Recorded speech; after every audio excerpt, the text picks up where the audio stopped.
Hey everybody, and welcome back to Desert DIY. If you are new here, my name is Cory. Today I'm going to be doing a flip on this dresser that I bought from an auction, as well as updating you guys on where I have been. I took quite a long break because I have a lot going on, and I will explain that all in this video. I'm also going to show you guys some of my huge messes that I've accumulated again, and talk about how I'm going to address these and do a sort of short room makeover, creating a new craft room out of thrifted things like that chandelier you just saw a peek of. And I'm also going to take you with me to the store to get some supplies for some of these projects. I'm really excited to get back on here. I've missed you all so much, and I am ready to get moving on preparing for this baby to be born, which is going to be pretty much any day now. So I will show you some of the things I'm doing for that as well. Like I said, this video is packed full of a lot of different stuff that I've been up to while I've been away. But first things first, let's get to this auction dresser. Alright, I've arrived at the warehouse where you pick up the things that you win for the auction. If I remember correctly, I paid around $40 for this in an online auction in my local area. It had a really beautiful and pristine, very thick marble top on it, which is why I bought it. It also looked like it was sort of from the Eastlake era, like late 1800s, early 1900s, but it turns out that this is a remake of it. So I'm guessing it was actually made sometime around the 1960s, just based on the way it was built. But you can see in the details here, this is factory made. It's not hand carved, which is a bummer. I really thought I was getting a gem. That's one of the downsides to doing auctions like these, is that you just see the pictures. They don't give a whole lot of background information. They don't really research into these pieces very much because the auctions move so quickly. They get the stuff in, they sell it within a week, and then it's over. But the avocado green has got to go.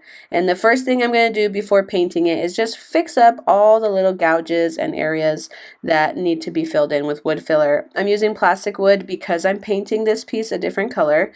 If I were going to be staining it, I would not use plastic wood because it's not a stainable type of filler. It would stick out like a sore thumb.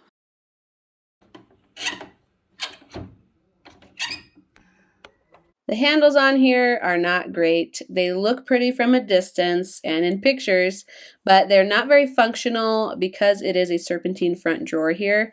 When you move the handle up and down, the weird angles of it make the drawer handle stick. So I'm going to switch these out into just a single drawer pull. So that way it sits well and is easily used in this serpentine shape. And since I am switching out to a whole different style of handle, which is just going to be a single knob, I have to fill in these holes and re-drill in the hole where the new handle is going to go, or knob, I should say.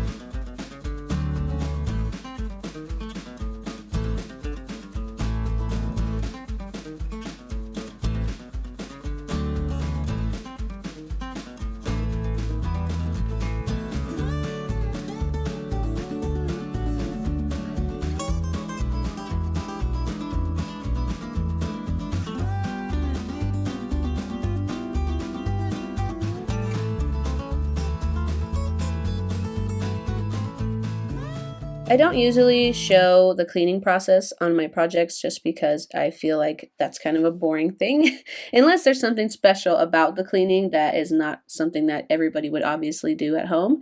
But in this case, I wanted to show that it helps in the cleanup process, especially when you're working inside with sanding dust, to vacuum it using a bristle brush and then go over it with a microfiber cloth to get all of that dust off. It works really well when I use this method, so I just wanted to share that with you guys today. The back of this piece was also an indicator that this was not an antique. It's very obviously factory made. There's a factory stamp on the back that is not an antique type of factory stamp.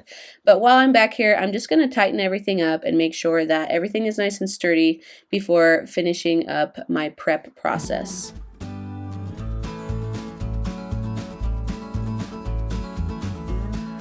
If you've been watching my channel for a long time, you know that I love blue and white together. This is really gray in the camera, but in person it's a really beautiful bluish color, and I'm sure you can kind of tell, but I went to the store and eyeballed a match for this. I forgot to bring the knob with me, and so my husband and I eyeballed this one, and it turned out to be a perfect match, but that was my inspiration for the color that I'm going with on this piece. And so I'm not going to use that actual color knob on here since it would blend in a little too much, but I am going to use the same style knob just in a white. And the main reason why I chose it is because I wanted something that was not going to compete or clash with the marble. And in order to make the marble appear whiter and brighter, you use blue tones to achieve that kind of look. In this green color, you hardly even notice the marble because that green is just so bright and stands out so much. So I wanted to pick something that was going to complement the marble and give it a fresh, clean, bright, happy look.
After the painting was done, my husband stepped in and did what he does best, which is the meticulous measuring work, like putting on knobs and making sure that they're in the exact same spot on both sides, nice and even.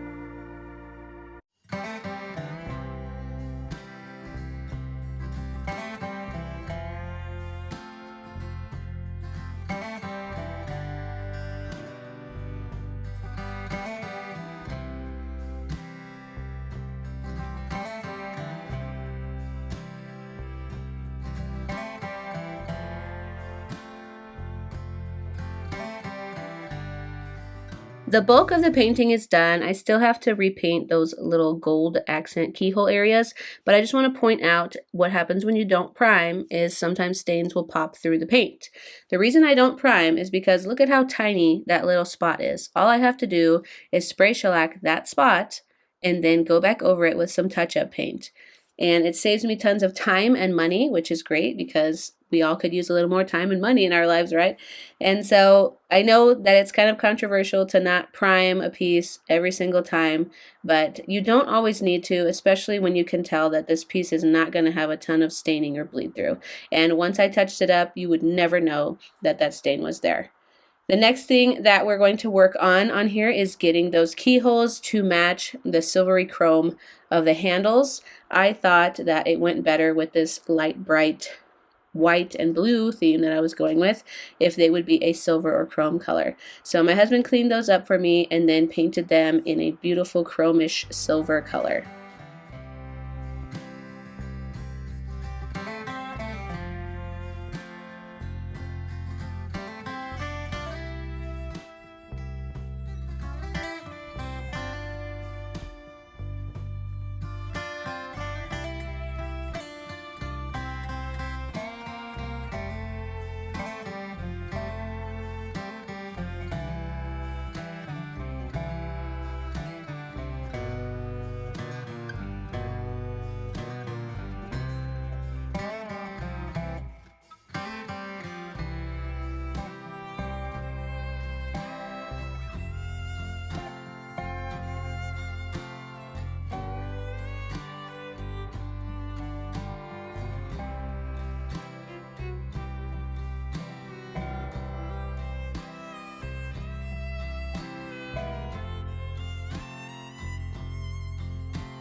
When my husband was putting them back on with a hammer very lightly, like so carefully, trying not to scratch that silver paint, it still got a little bit of scratches on the tiny little nail heads that it has.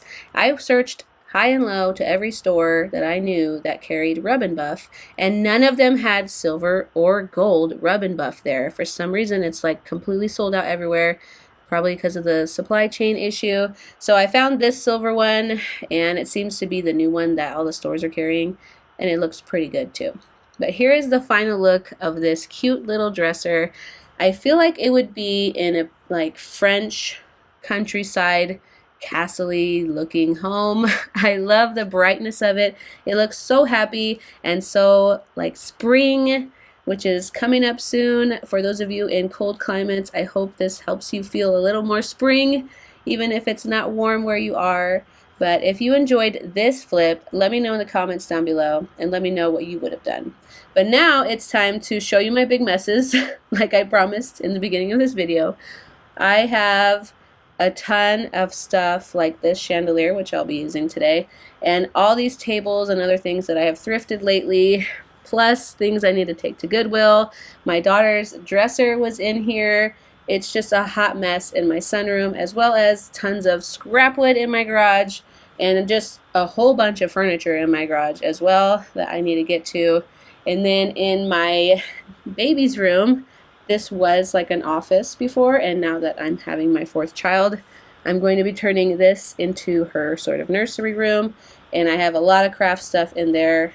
And then to make it even better, I had a massive like picker sale, a yard sale out of nowhere at my house. The sun is super bright, but I am trying to get rid of all of this stuff.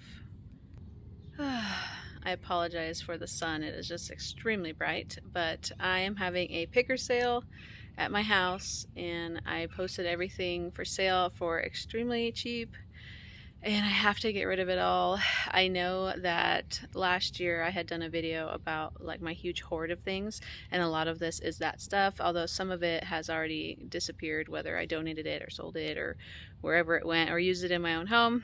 But this year I am trying to be much more minimalist. I want to own only the things that I am able to take care of the way that I want to take care of it. So my mindset on caring for my things is that I like to keep it clean and organized and cared for, and if I have too many things, I can't take good care of the things that I do have.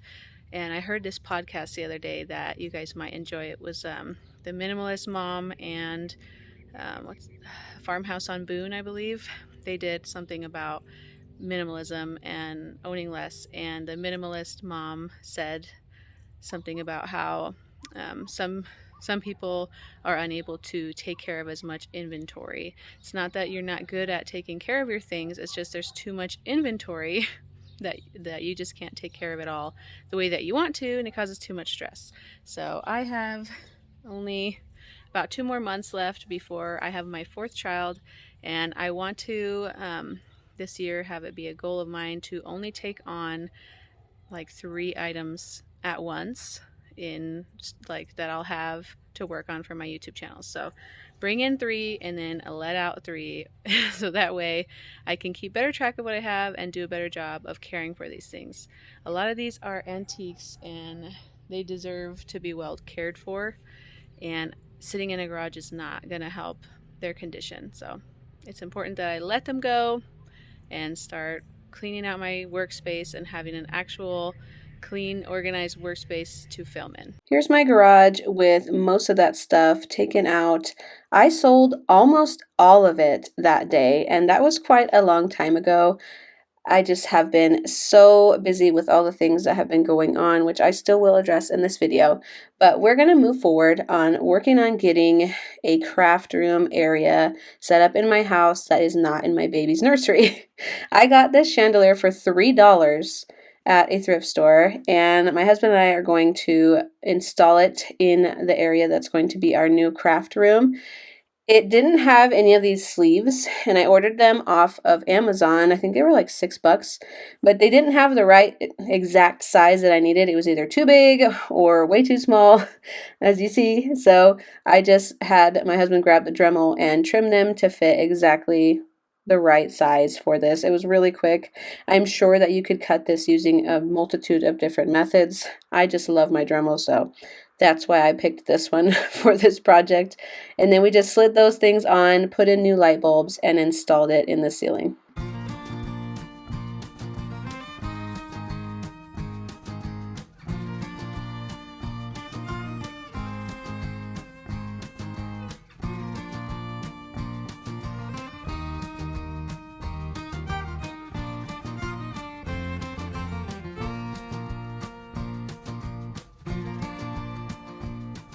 The room that I'm turning into my new craft room was my formal dining room when we bought this house. We have done a lot of changes to this house, so I will spare you all the different things this room has been since then and what it used to look like when we bought the house. But I also picked up this amazing hutch that is like 9 feet tall, I believe, and I'll show you that in this video. But my husband and I decided to repaint the color in this room here. Gray has been going out, and tans and beiges and other colors that are more warm tones have been more in style lately, so I wanted to try my hand at picking a nice warm neutral. Also, I just wanted this room to be a little sunnier.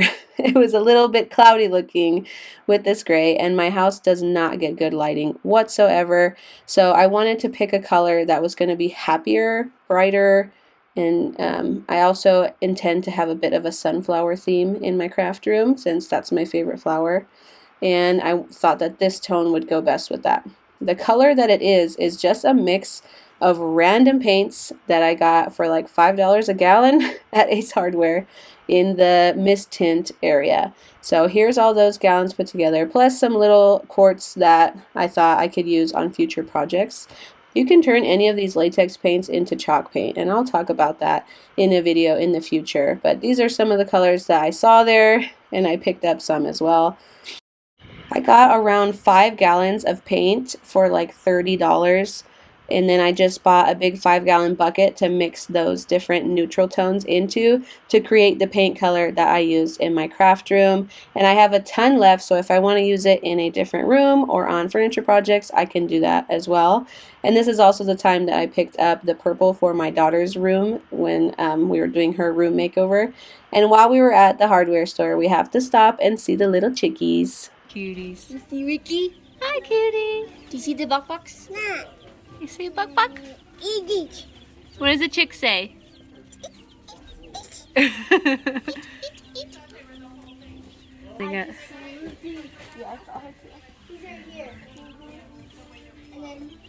Hi, chickies.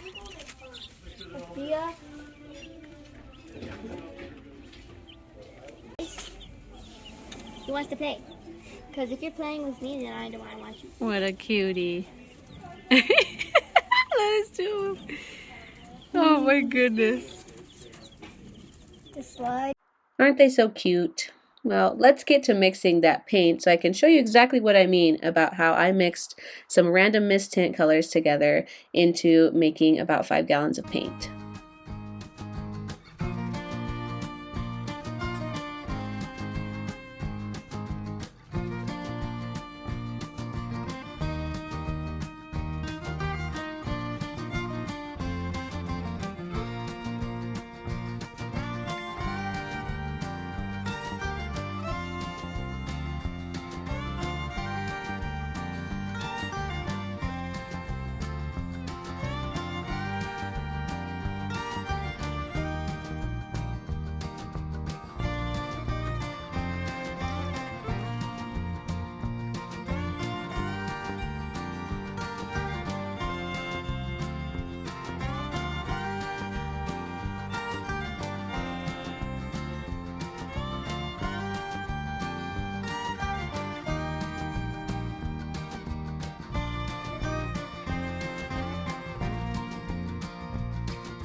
Once we did 2 coats of paint on the upper half of the wall, we brought in that piece of furniture, that massive hutch.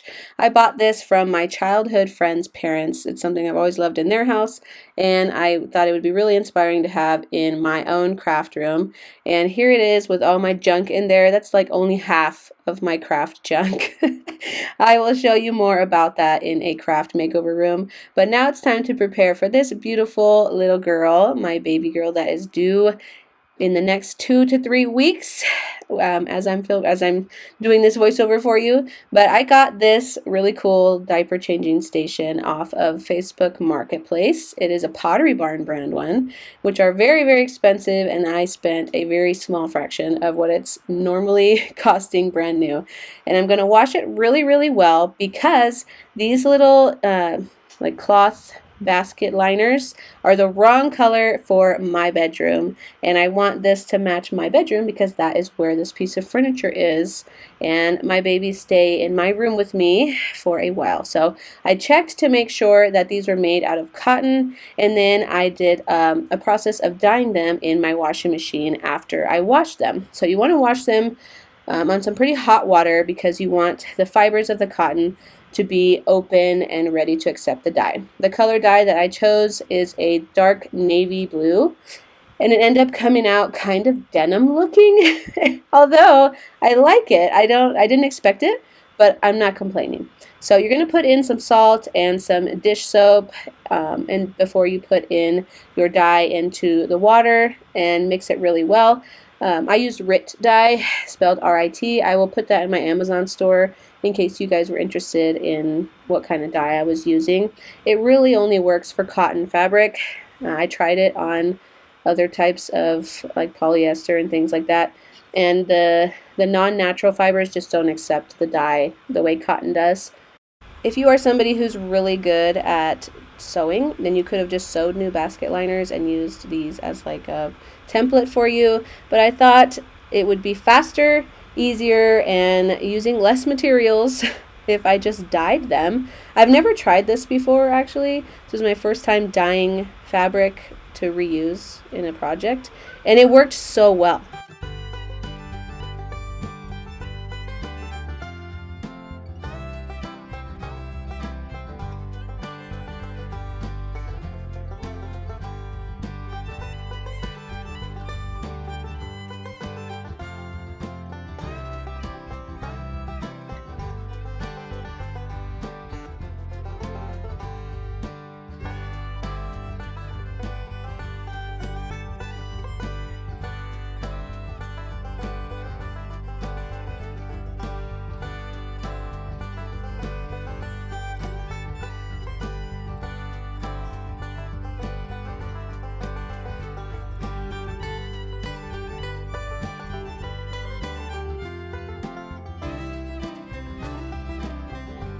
After they went through a really long hot water cycle or wash cycle, I used this Color Stay dye fixative, which just makes the dye stay so that way the next time you wash them, you're not going to get blue dye all over everything.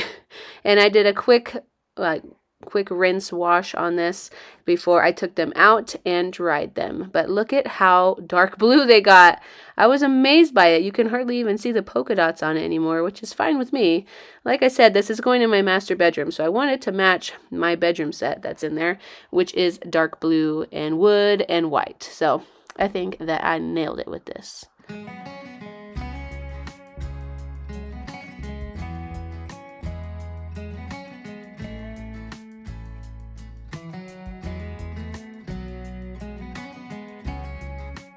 Once everything was dry, I just put those liners back into the baskets and then put away some of the baby's things.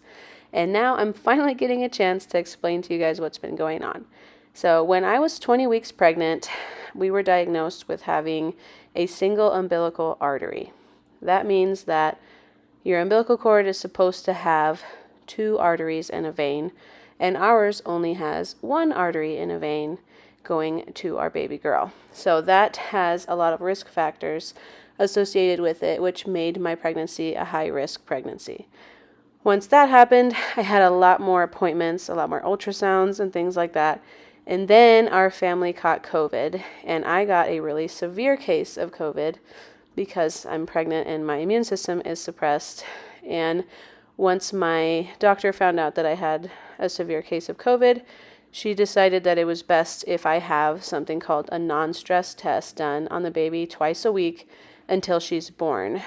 I'm not sure why they say all that's required or whatever, but that means that I now have 3 baby appointments every week. So that took a lot of time, and it took me about a month to recover, and I'm still not fully recovered, as you might be able to tell by my voice, and I've had to pause recording to cough and catch my breath several times while doing the voiceover for this video.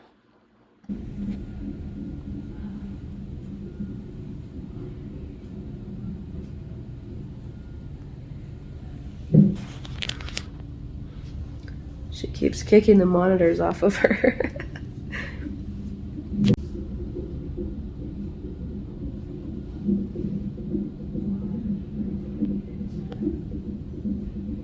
And we also found out that she is breech. So we have a little bit of time before they try and flip her, which will be on the when I hit 37 weeks, and they're going to try and do a manual flip on my belly where they actually like push the baby all the way around and flip them. And if that works, then I will be induced at 37 weeks, which is a little bit scary because of the single artery thing. She's most likely going to be a small baby. And all my babies are small anyway, so for her to be smaller than that has me a little bit worried. So the next videos that are coming up, I need you guys to cheer my husband on.